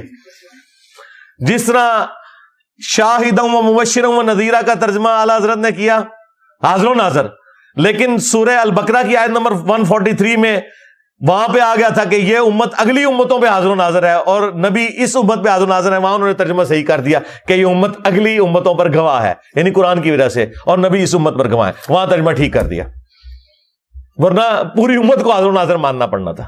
اس لیے میں کہتا ہوں قرآن میں جہاں کوئی ڈنڈی مارتا ہے وہ پکڑی جاتی ہے. لہٰذا یہ کسی پہ پابندی نہ لگائیں کہ فلاں کا ترجمہ پڑھو فلاں کا نہ پڑھو. قرآن آپ ٹوٹیلٹی میں پڑھیں گے نا، اللہ تعالیٰ آپ کو کان سے پکڑ کے خود ہدایت کے راستے پہ چلا دے گا. الحمدللہ. 8واں ریفرنس میرے نزدیک قرآن حکیم میں اس سے زیادہ سخت آیات کوئی نہیں ہے. یہ جو اب میں نے، اس لیے میں نے اس کو 8ویں نمبر پہ رکھا تھا. یہاں تک پہنچتے پہنچتے تھوڑا آپ کا ذہن بن جائے، اب آپ کو یہ ہضم ہو جائیں گی آیات. اور یہ آیات میں نے اپنے درجنوں لیکچرز میں کور کی ہیں. سورہ بنی اسرائیل کی آیت نمبر 73 سے 75 تک. عصمت انبیاء کا جو عقیدہ ہے، مسئلہ نمبر 88A اور B میں نے ریکارڈ کروایا تھا آلموسٹ آج سے 10 سال پہلے. اس کے بعد بھی میری ایک ویڈیو ریکارڈ ہوئی تھی، انبیاء گناہ نہیں کرتے. اس میں بھی میں نے ان آیات کو کور کیا. مختلف مقامات کے اوپر میں نے ان آیات کو کور کیا ہے. وَإِن كَادُوا لَيَفْتِنُونَكَ عَنِ الَّذِي أَوْحَيْنَا إِلَيْكَ، اور اے نبی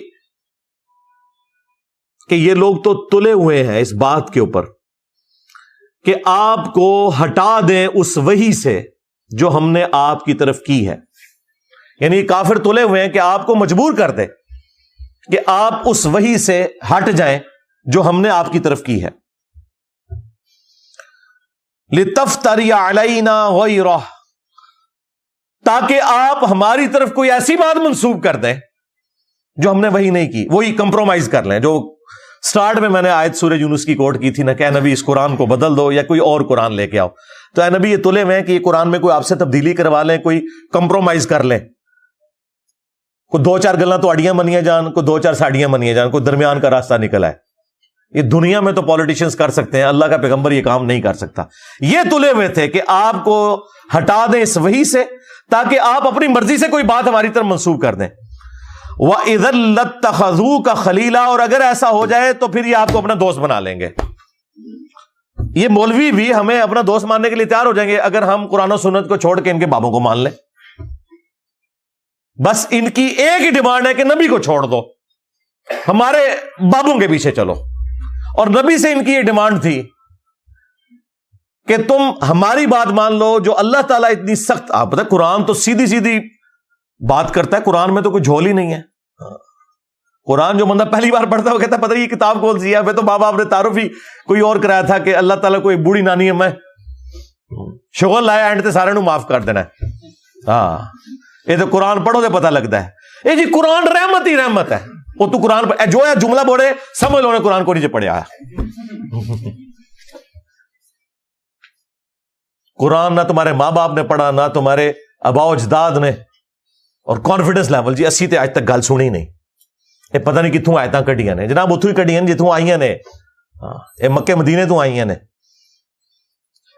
تو یہ آپ کو اپنا دوست بنا لیں. وَلَوْلَا أَن ثَبَّتْنَاكَ، اور اے نبی اگر ہم آپ کو ثابت قدم نہ رکھتے، لَقَدْ كِدْتَ تَرْكَنُ إِلَيْهِمْ شَيْئًا قَلِيلًا، تو بے شک آپ بھی تھوڑا بہت ان کی طرف جھک ہی جاتے اگر ہم آپ کو نہ تھام لیتے.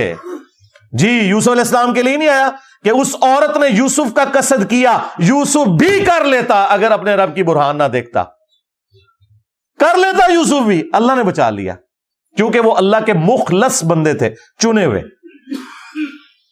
ہم مخلص بننے کی کوشش کرتے ہیں، یعنی اپنا اخلاص اللہ کے لیے شو کرتے ہیں. انبیاء مخلص ہوتے ہیں، زبر کے ساتھ چنے ہوئے. تو آپ بھی تھوڑا سا ان کی طرف جھک ہی جاتے. اور اگر خدا نہ خواستہ ایسا ہوتا، اذا لأذقناك ضعف الحیات وضعف الممات، اگر ایسا ہوتا تو ہم آپ کو دنیا میں بھی اپنے عذاب کا دگنا مزہ چکھاتے اور موت کے بعد بھی دگنا مزہ چکھاتے. ثم لا تجدوا لك علينا نصيرا، اور پھر آپ ہمارے مقابلے پر کسی کو اپنا مددگار نہ پاتے. اب یہ آیات اس لیے ہیں تاکہ زور پیدا کیا جائے کہ یہ قرآن نبی علیہ السلام نے خود نہیں لکھا، ورنہ اپنے بارے میں کوئی یہ لینگویج استعمال کرے گا. یہ آیات آج ہمارے پاس ثبوت ہیں کہ نبی علیہ السلام نے یہ کتاب خود نہیں لکھی، اور ان ظالموں نے انہی آیات کے اوپر بندی لگا دی تاکہ آپ کسی غیر مسلم کو اسلام کی دعوت دے ہی نہ سکیں.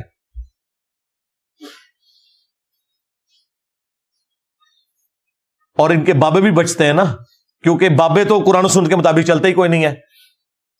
کہتے ہیں جی ان سے شریعت کا قلم اٹھا ہوا ہے، دماغ کی لو چٹک گئی ہے. وہ سنے مفتی چٹک گئی ہے، سارے چٹ گئے ہو تسی. تو اللہ تبارک و تعالیٰ اپنے پیغمبروں کی حفاظت فرماتا ہے. جہاں کہیں اجتہادی ان سے غلطی ہو اسے ہم گناہ نہیں کہتے، لغزش کہتے ہیں.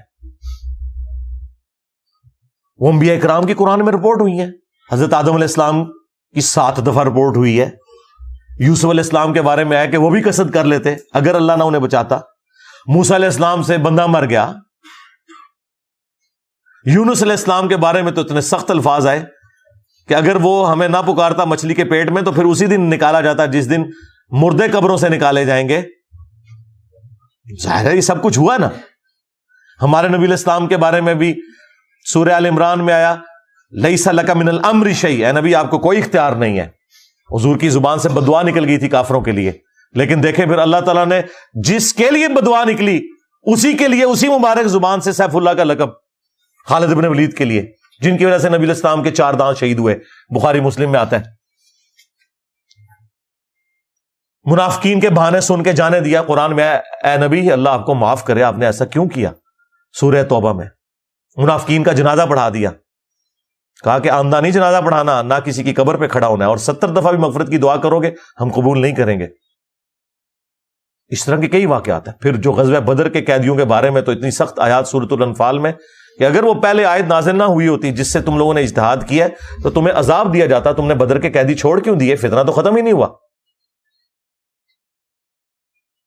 پھر عبس وتولی کی آیات جو نازل ہوئی عبداللہ ابن ام مکتوم کے حوالے سے، تو اللہ تعالیٰ اپنے پیغمبروں پر گرفت فرماتا ہے اگر ان سے کہیں اجتہادی غلطی ہو جو گناہ نہیں ہوتے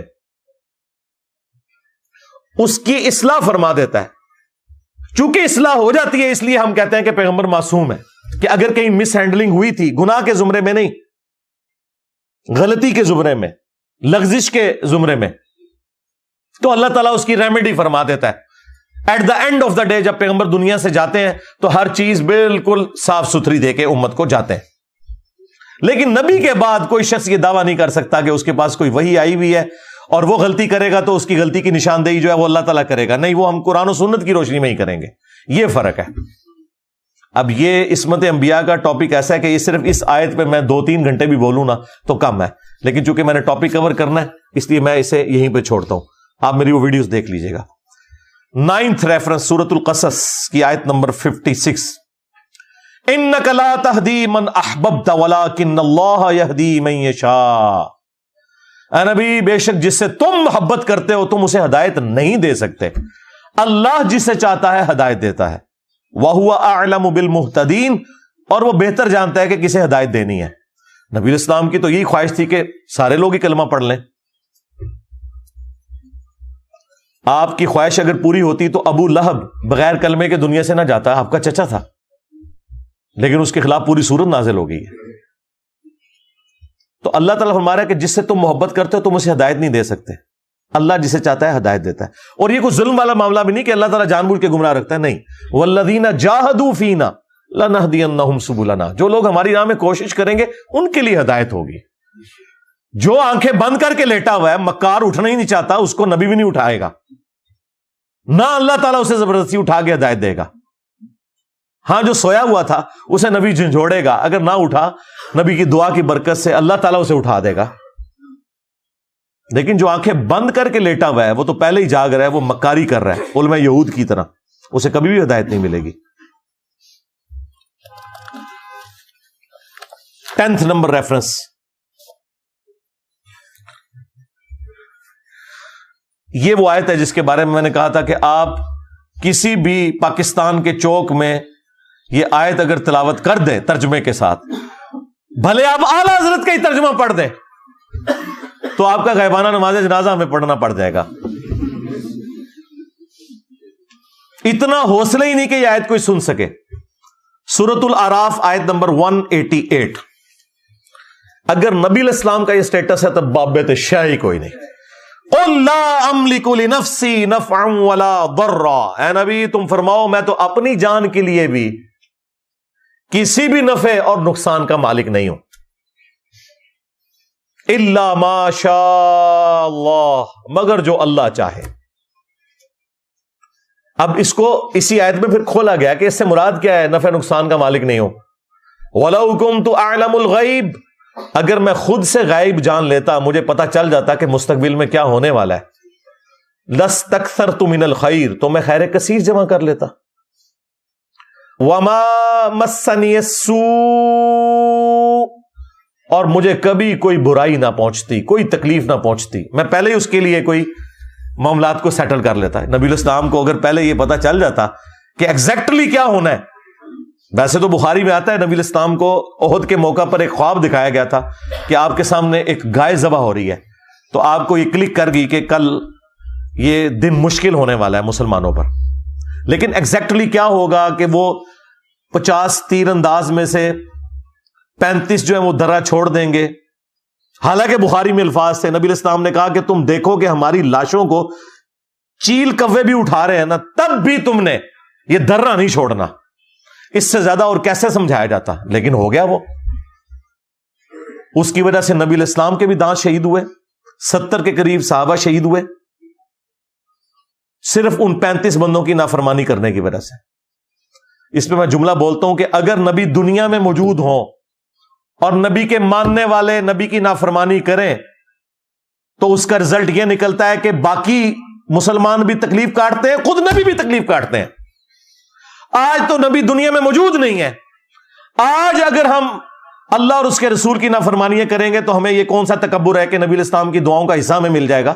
جب نبی دنیا میں موجود تھے اور چند لوگوں نے نبی علیہ السلام کی نافرمانی کی اس کی پاداش میں اللہ تعالیٰ نے نبی علیہ السلام کے بھی دانت شہید ہوئے، 70 صحابہ بھی شہید ہو گئے.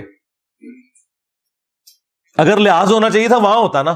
یہ اللہ تعالیٰ نے ایگزامپل سیٹ کی کہ یہ نعرے مارنے چھوڑ دو، جو کچھ بھی ہے تیرے محبوب کی امت سے ہے.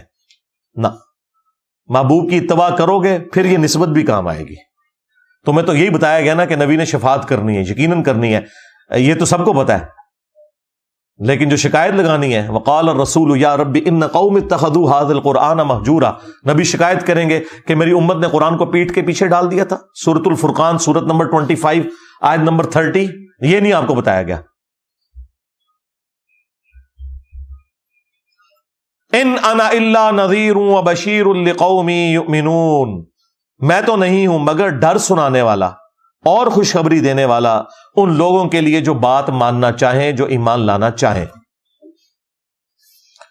یہ آیت بالکل کلیئر کٹ بتا رہی ہے کہ نبی علیہ السلام اپنی جان کے لیے بھی نفع نقصان کے مالک نہیں ہے، کسی کو تو آپ چھوڑ دیں.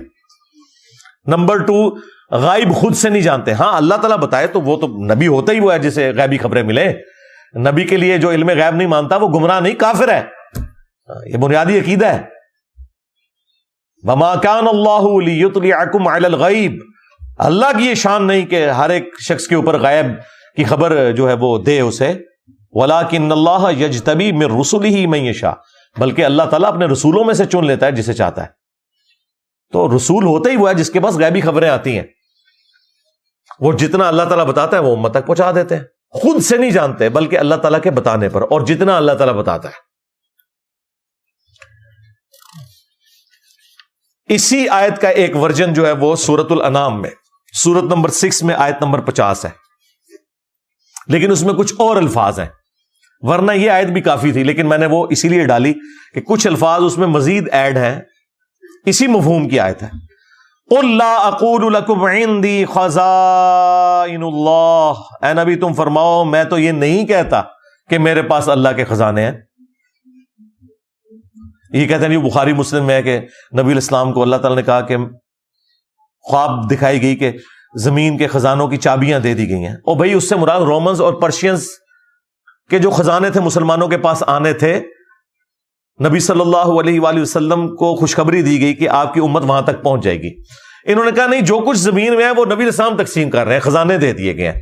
تو ایک قرآن کے لیے ہے، اے نبی تم فرماؤ کہ میں یہ دعویٰ نہیں کرتا کہ میرے پاس اللہ کے کوئی خزانے ہیں. ہاں جب اللہ تعالیٰ نے دیے وہ آپ کی امت تک بھی پہنچے، وہ معاملہ الگ ہے. اور جی بخاری مسلم میں حدیث ہے کہ اللہ دیتا ہے میں تقسیم کرتا ہوں. آدھی حدیث بھائی پوری حدیث ہے. اللہ تعالیٰ جس کے ساتھ بھلائی کا ارادہ فرماتا ہے اسے دین کی سمجھ بوجھ عطا فرما دیتا ہے. دیتا اللہ ہے، تقسیم میں کرتا ہوں. یعنی یہ دین جو ہے یہ اللہ تبارک و تعالیٰ نے میرے اوپر نازل کیا، میں تو صرف اس دین کو تمہارے اندر تقسیم کرنے کے لیے آیا ہوں، تمہیں بتانے کے لیے آیا ہوں. یہ اللہ کی مرضی ہے کہ کس کے ساتھ بھلائی کا ارادہ فرمائے. اس پہ امام بخاری نے بھی باقاعدہ باب باندھا ہے کہ اللہ تعالیٰ جس کے ساتھ بھلائی کا ارادہ فرماتا ہے اسے دین کی فکر عطا فرما دیتا ہے. اعلیٰ حضرت نے پورا شعر لکھ دیا، رب ہے معطی یہ ہے قاسم، رزق اس کا ہے کھلاتے ہی ہے. وہ کہتے نہیں، وہ بخاری میں لکھا ہے نا، اللہ دیتا ہے میں تقسیم کرتا ہوں، لہذا یہ کھاتے ہیں تیرے در کا، پیتے ہیں تیرے در کا. اندازہ کریں. اور اب مجھے بتائیں کوئی یہ کہ سرکار غوث اعظم نظر کرم خدارا میرا خالی کا سا بھر دو، اور نسو ادھروں ہے، نکلو ادھروں، کیونکہ میرے نبی سا ہے ہی کوئی نہیں، تیرے بابے تھے شاہ ہی کوئی نہیں، بلکہ شاہ ہی کوئی نہیں. ہاں. اب یہ دیکھیں، اے نبی تم فرماؤ میں نہیں کہتا میرے پاس کوئی اللہ کے خزانے ہیں. ولا اعلم الغیب، نہ میرا یہ دعویٰ ہے کہ میں خود غیب جان لیتا ہوں. ہاں جو اللہ وہی کرتا ہے وہ تو بالکل علم غیب کا عقیدہ ہم مانتے ہیں. ولا اقول لکم انی ملک، اور نہ میرا یہ دعویٰ ہے کہ میں فرشتہ ہوں، نوری مخلوق. نور ہے، نور ہدایت ہے. جو نبی علیہ السلام کو نور ہدایت نہ مانے وہ گمراہ ہے، لیکن سپیشی آپ کی بشر ہے.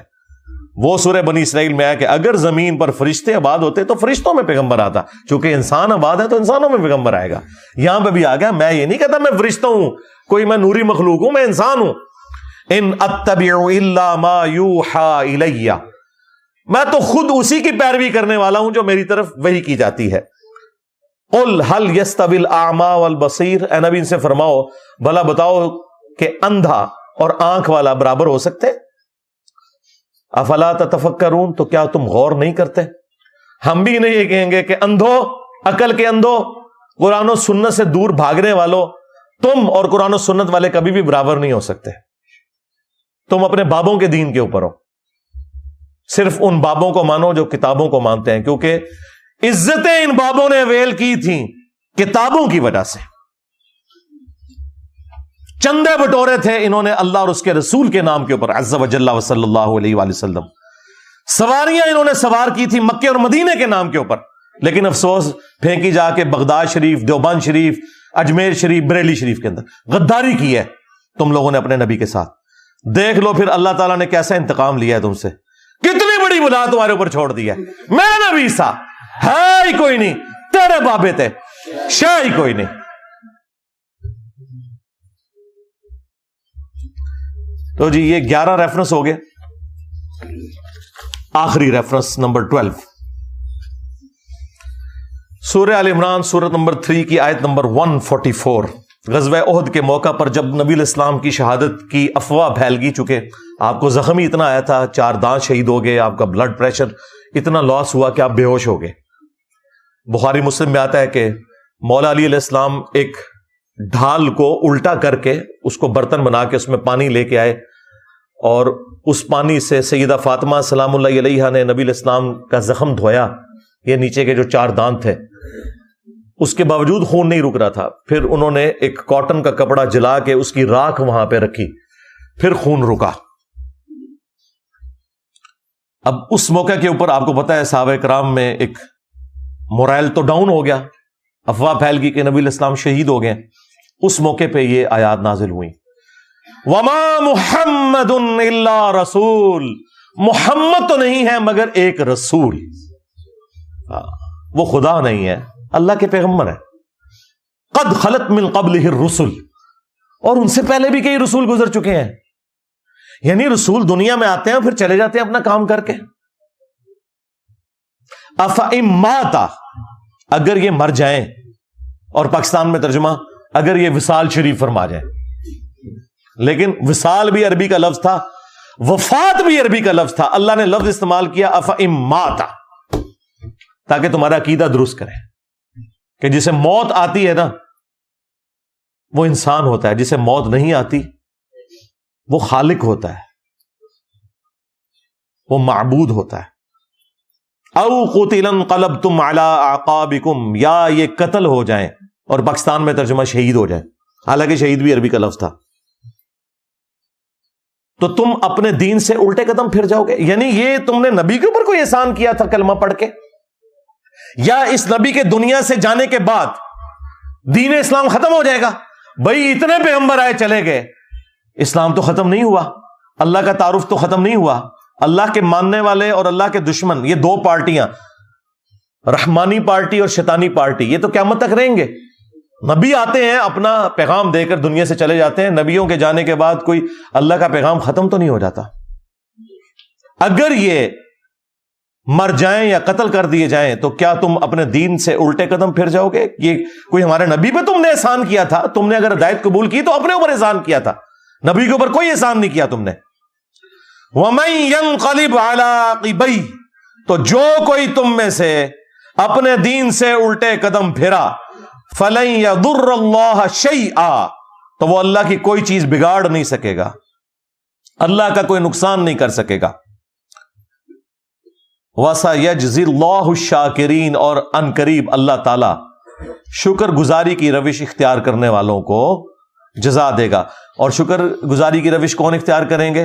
جو دین کے اوپر ثابت قدم رہیں گے، کیونکہ دین کے اوپر ثابت قدم رہنا یہ اللہ تعالی کی طرف سے آئی ہوئی ایمان کی نعمت کا شکر ادا کرنا ہے پریکٹیکلی۔ اللہ تعالیٰ ایسے لوگوں کو پھر جزا دے گا۔ یہ وہ آیت ہے جو خلیفہ اول سیدنا ابو بکر الصدیق رضی اللہ تعالیٰ عنہ علیہ السلام نے نبی علیہ السلام کی میت کے اوپر تلاوت کی تھی، جو میں اسی فرقے کے بابوں کو کہتا ہوں کہ تمہاری تو جرت نہیں ہے کہ تم ابو بکر صدیق کا خطبہ ہی بیان کر سکو، تمہارے نزدیک تو 295 سی لگتی ہے اس خطبے کے اوپر، انہوں نے تو کہنا تھا بھائی نبی کی میت کے اوپر تو کوئی شانہ بیان کر، نعتاں پڑھ. پھر تو عید لے کے بہ گئے. انہیں پتا تھا، صحیح بخاری میں حدیث ہے، دیکھنا میری شان کو اس طرح بلند نہ کرنا جس طرح نصارہ نے اپنے پیغمبر کو بڑھا دیا. میں اللہ کا بندہ اور اس کا رسول ہوں، مجھے اللہ کا بندہ اور اس کا رسول ہی کہنا.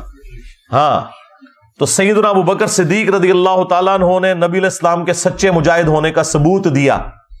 نبی علیہ السلام کی یہ کامیابی ہے کہ آپ نے ابو بکر جیسا انسان اپنے بعد چھوڑا کہ جنہوں نے نبی کی میت کے اوپر شان رسالت نہیں بیان کی، توحید کو اسٹیبلش کیا تاکہ محمد رسول اللہ جیزس کرائسٹ نہ بن جائیں دوسرے. کیونکہ انسانیت میں سب سے بڑا شرک ایک پیغمبر کے نام کے اوپر ہوا ہے، عیسیٰ ابن مریم. نبی علیہ السلام نے بھی دوسرا عیسیٰ ابن مریم بن جانا تھا اگر نبی علیہ السلام نے تعلیمات نہ دی ہوتی اور حضرت ابو بکر نے وہ خطبہ نہ دیا ہوتا جو بخاری میں 4 جگہ ہے. سیدنا ابو بکر صدیق رضی اللہ تعالیٰ عنہ بخاری میں آتا ہے کہ حجرہ عائشہ میں داخل ہوئے، نبی علیہ السلام کی میت کو بوسہ دیا اور کہا یا رسول اللہ، اللہ تعالیٰ آپ پہ 2 موتیں جمع نہیں کرے گا، ایک موت تو آپ کا مقدر تھی. کیونکہ حضرت عمر باہر کہہ رہے تھے نا کہ جو کہے گا کہ نبی علیہ السلام فوت ہو گئے میں اسے قتل کر دوں گا. ان کا عقیدہ یہ تھا کہ نبی نے تو بشارتیں دی ہیں کہ رومنز اور پرشینز نے ابھی ٹوٹنا ہے. تو جس طرح موسیٰ علیہ السلام 40 دن کے لیے کوئی طور پہ چلے گئے تھے، نبی علیہ السلام بھی ڈورمنٹ پوزیشن میں چلیں گے، یہ واپس آئیں گے، اپنے ہاتھوں سے رومن اور پرشین امپائرز کو گرائیں گے. لیکن یہ تو اللہ کو پتا تھا نا کہ اللہ نے یہ کام جو ہے بعد میں لینا ہے اس چیز کو اسٹیبلش کرنے کے لیے کہ اگر نبی علیہ السلام دنیا سے چلے بھی جائیں، ہزاروں لوگ مرتد بھی ہو جائیں، تب بھی هو الذی ارسل رسولہ بالہدی ودین الحق لیظہرہ علی الدین کلہ ولو کرہ المشرکون. وہی اللہ ہے جس نے الہدا قرآن کے ساتھ اور دین حق کے ساتھ نبی کو مبعوث کیا تاکہ تمام ادیان پر غالب کر دے. تو حضرت ابو بکر نے کہا یا رسول اللہ، اللہ تعالیٰ آپ پہ 2 موتیں جمع نہیں کرے گا. باہر نکلے اور پہلا جملہ جو بولا نا حمد و صلاح کے بعد، وہ انتہائی گستاخانہ تھا ان کی ڈاکٹرن میں. الا من کان یعبد محمدا فان محمدا قد مات. آگاہ ہو جاؤ، جو کوئی بھی تم میں سے محمد کی عبادت کرتا تھا جان لے محمد مر چکے. اب مجھے بتائیں صحابہ کرام میں سے کوئی محمد کی عبادت کرتا تھا؟ تو یہ فرضی جملہ کیوں بولا؟ یہ کہتے ہیں انجینئر دے دماغ کتوں آندا ہے کہ بابے پیشاب نہیں روک سکتے. بھائی جدو تسی کہو نا بابیاں نے سمندر روکیا ہے، تو اللہ تعالیٰ جس طرح حضرت ابو بکر کو یہ کلک کروا رہا ہے نا کہ بول ادھر کہ جو محمد کی عبادت کرتا تھا جان لے کہ محمد مر چکے، حالانکہ کوئی عبادت نہیں کرتا تھا. تو ابو بکر کے غلام کو بھی یہ جملہ اللہ تعالیٰ نے اس کے دل میں خیال کے طور پہ یہ بات ڈالی کہ بول ادھر، کہ یہ کہہ رہے بابا نے سمندر روکا ہوا ہے، بابا پیشاب نہیں روک سکتا اپنا. کہتے جملے کی تو آندے رہے جی تو ابو بکر نو آئے سر. قرآن بھی اسی یہ جملہ کسی حدیث میں تھا، اپنی طرف سے جملہ بیان کیا. کیوں؟ توحید جب اسٹیبلش ہوتی ہے نا، فتنوں کے خاتمے کے لیے آپ کو جملے بولنے پڑتے ہیں. جو محمد کی عبادت کرتا تھا جان لے محمد مر چکے، اور جو اللہ کی عبادت کرتا تھا من کان یعبد اللہ فان اللہ حی لا یموت، تو جان لو کہ اللہ تعالیٰ تو زندہ ہے، اسے کبھی موت نہیں آئے گی. ہاں، جسے موت آ جائے وہ اللہ نہیں، اور جسے موت نہیں آتی وہ اللہ ہے. پھر حضرت ابوبکر صدیق نے بعد میں آیت پڑھی. دیکھیں میں تو آیت پہلے پڑھتا ہوں پھر رزلٹ نکالتا ہوں، لیکن حضرت ابوبکر صدیق رضی اللہ تعالیٰ کی آڈینس جو تھی وہ بڑی شریف تھی. انہوں نے یہ نہیں کیا کہ وہ آگے سے کوئی تلوار نکال لی ہو یا 295 ہو بہ جائے، نہیں. انہوں نے کہا گل سنو کیا کہندا ہے، پورے کلپ نہ کٹو. کلپ کٹ انہوں نے کٹ لینا سی کلپ. آیت بعد میں پڑھی، میں آیت حدیث پہلے پڑھتا ہوں رزلٹ بعد میں نکالتا ہوں. لیکن حضرت بکر صدیق نے پہلے اپنا جملہ بولا پھر یہ آیت پڑھی وما محمد الا رسول قد خلت من قبلہ الرسل افئن مات او قتل. اور ڈاکٹر طارق قادری صاحب کہتے ہیں اوے نبی کو مردہ کہنے والوں تم مر جاؤ. قرآن تو کہتا ہے شہید کو مردہ نہ کہو. یہ بات حضرت ابو بکر کو نہیں پتا تھی. قرآن یہ کہنا چاہ رہا ہے کہ شہید زندہ ہے. اس کا مطلب یہ ہے کہ پھر اس کی بیوہ کو شادی نہیں کرنی چاہیے کیونکہ پھر وہ زنا کر رہی ہوگی. اس کا خامن تو زندہ ہے نا. نہیں او والا زندہ نہیں. ہاں آئے نا داڑھ تلے او والا زندہ نہیں. ہاں اے او والے نہیں تھا مسئلہ ہے. اے او والا مسئلہ تے میں حل کیتا ہے تہاڈا او والا مسئلہ. ہاں وہ تو اللہ تعالیٰ نے کافروں کو اور منافقین کو کہا جب وہ کہہ رہے تھے نا کہ یہ ہمارے بھائی نہ جاتے جنگ میں تو نہ مرتے احد کے اندر. تو اللہ تعالیٰ نے اس کے جواب میں یہ بات کی ہے کہ اللہ کے حضور وہ زندہ ہے، دنیا سے ضرور مر گئے ہیں، انہیں مردہ نہ سمجھنا، اللہ کے حضور زندہ ہے۔ تو قرآن تو خود کہہ رہا ہے کہ نبی مر جائیں یا قتل کر دیے جائیں، حضرت ابوبکر کہہ رہے ہیں نبی مر چکے، ان کو نہیں پتا تھا کہ نبی کو مردہ نہیں کہنا، نہیں، آخرت میں تو زندہ ہے۔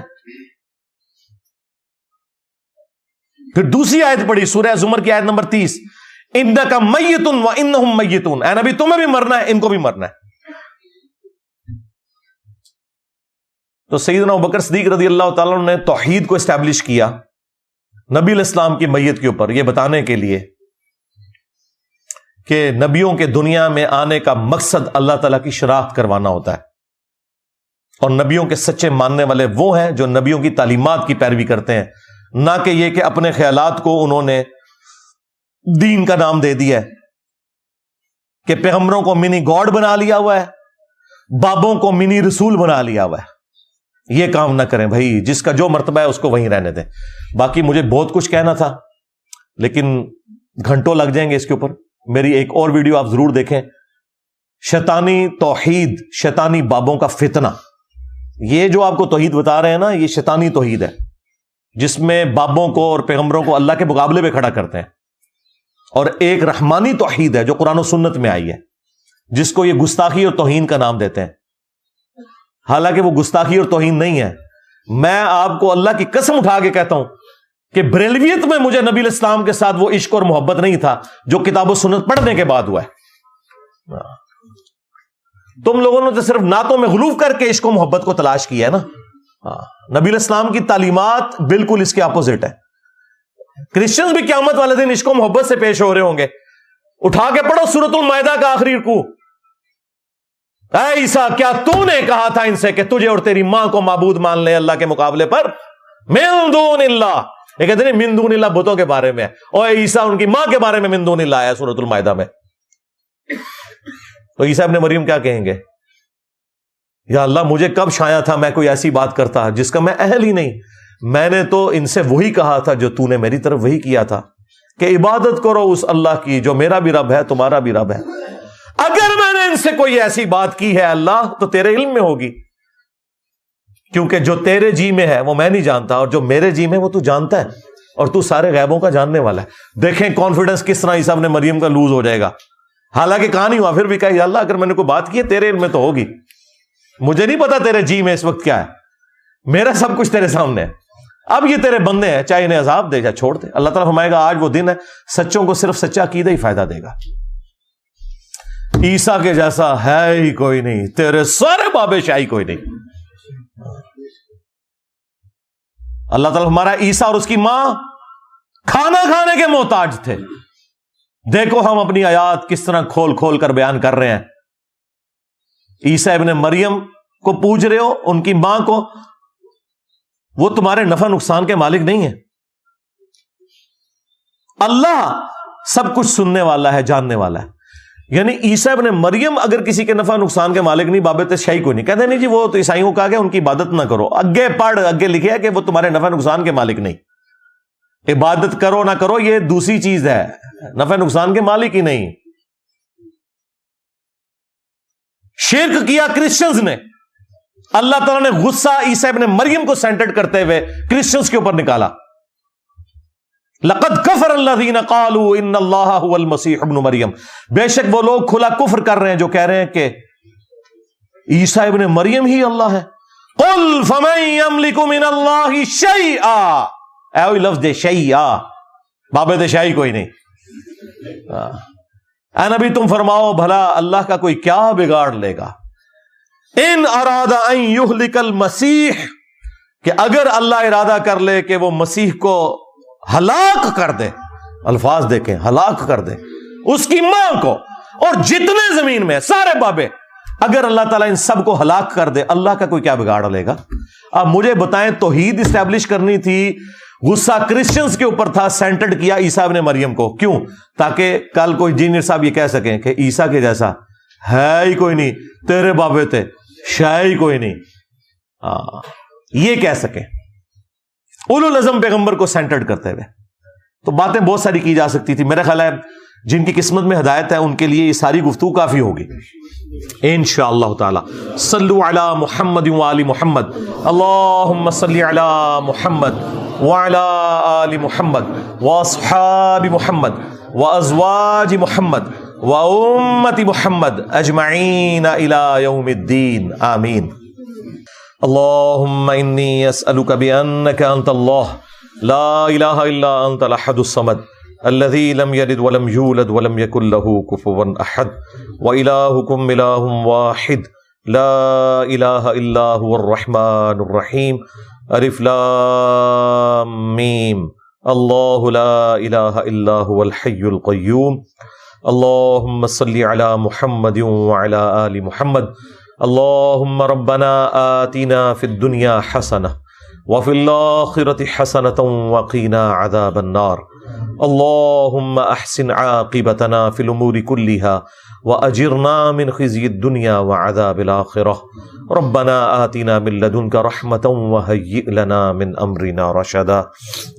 اللهم اغفر لحينا وميتنا وشاهدنا وغائبنا وصغيرنا وكبيرنا وذكرنا وانثانا. اللهم من احييته منا فاحيه على الاسلام ومن توفیتہ منا فتوفہ علی الایمان. اے اللہ جن جن بھلائیوں کا سوال تیرے محبوب صلی اللہ علیہ وآلہ وسلم نے تجھ سے کیا، ہمارے حق میں، ہمارے ماں باپ کے حق میں، ہمارے بیوی بچوں کے حق میں، پوری امت کے حق میں قبول و منظور فرما. اور جن جن چیزوں کے شر سے تیرے محبوب علیہ السلام نے تیری پناہ طلب کی، تمام مسلمانوں کو خواہ وہ جنوں میں ہو انسانوں میں ہو، ان چیزوں کے شر سے اپنی پناہ عطا فرما. بالخصوص انڈیا میں، کشمیر میں، چائنا میں، فلسطین میں، یمن میں، عراق میں، شام میں، افغانستان میں، پاکستان میں، جہاں کئی مسلمان کس پرسی کی زندگی گزار رہے ہیں، غیب سے ان کی عزت، آبرو، جان و مال کی حفاظت فرما. اے اللہ ہمارے ملک پاکستان کی خیر فرما، پورے عالم اسلام کی خیر فرما، اندرونی اور بیرونی خطرات سے محفوظ فرما. حاضرین کے دلوں میں جو جو نیک اور جائز دعائیں ہیں قبول منظور فرما. اے اللہ حاضرین کے جو چھوٹے بڑے رشتہ دار فوت ہو چکے ان کی مغفرت فرما. اور اے اللہ جو زندہ ہیں انہیں مرنے سے پہلے اپنی قبر و آخرت کی تیاری کرنے کی توفیق عطا فرما. جو بیمار ہیں انہیں شفاء کلی عطا فرما. یہ تمام دعائیں تمام مسلمانوں کے حق میں قبول منظور فرما. سبحان ربک رب العزت عما یصفون وسلام علی المرسلین والحمد للہ رب العالمین وصلی اللہ علی النبی الکریم وعلی آلہ واصحابہ اجمعین الی یوم الدین. آمین.